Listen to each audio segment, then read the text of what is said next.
Hello student, कैसे हैं आप सभी। आशा है आप सभी बहुत अच्छे होंगे और अपने लक्ष्य के प्रति जागरूक होंगे। ऐसी ही मेरी कामना है। मैं मंजू शर्मा एक बार अपनी क्लास में आप सभी का बहुत बहुत स्वागत करती हूँ।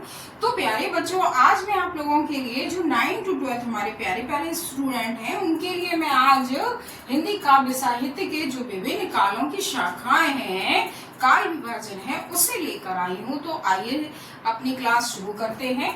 सबसे पहले हम आदिकाल की बात करते हैं। तो आदिकाल को हम क्या कहते हैं? इसे हम वीर गाथा काल भी कहते हैं। क्या कहते हैं?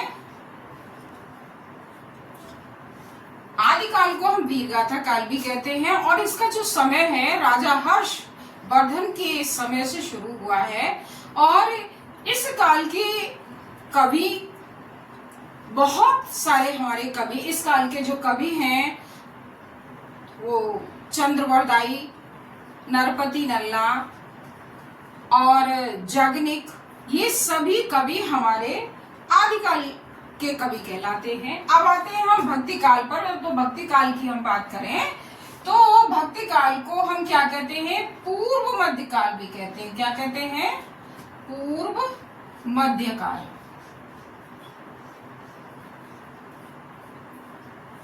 भक्ति काल को हम क्या कहते हैं? पूर्व मध्य काल भी कहते हैं। अब भक्ति काल को हम दो धाराओं में बांटते हैं या दो धाराओं में बांटा गया है। नंबर 1 निर्गुण भक्ति धारा और नंबर 2 सगुण भक्ति धारा।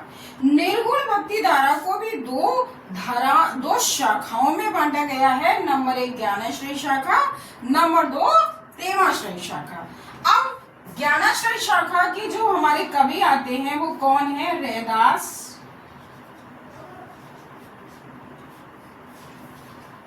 और नानक देव।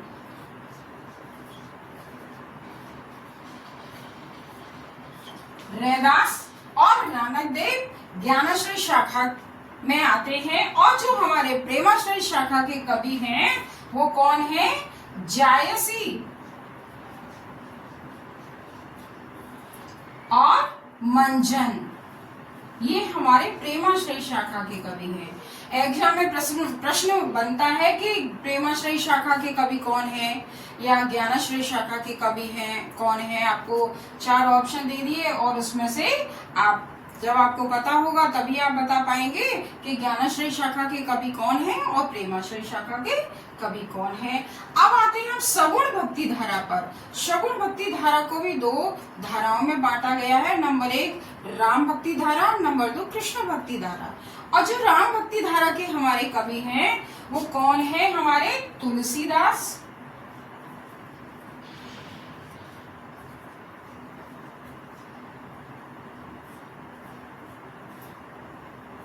और नाभादास।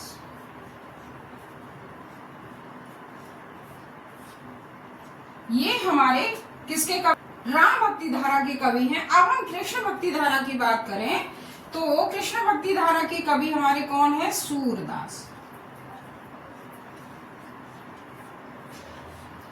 सूरदास, परमानंद दास, ये सब कृष्ण भक्ति धारा के कवि हैं।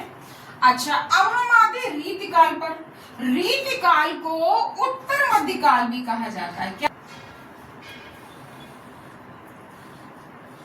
क्या कहा जाता है? उत्तर मध्य काल भी कहा जाता है। क्या कहा जाता है?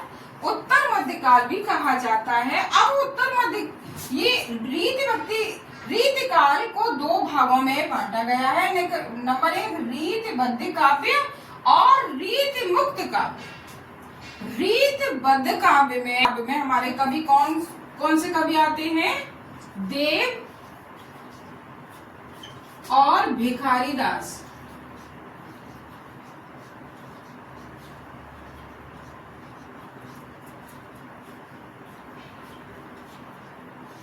रीतिबद्ध काव्य और रीति मुक्त काव्य में हमारे जो कवि आते हैं वो कौन है?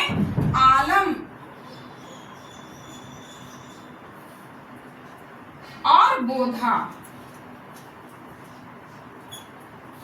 आलम और बोधा हमारे रीति मुक्त काव्य धारा के कवि हैं। तो इस प्रकार आप बहुत अच्छे से समझ गए होंगे।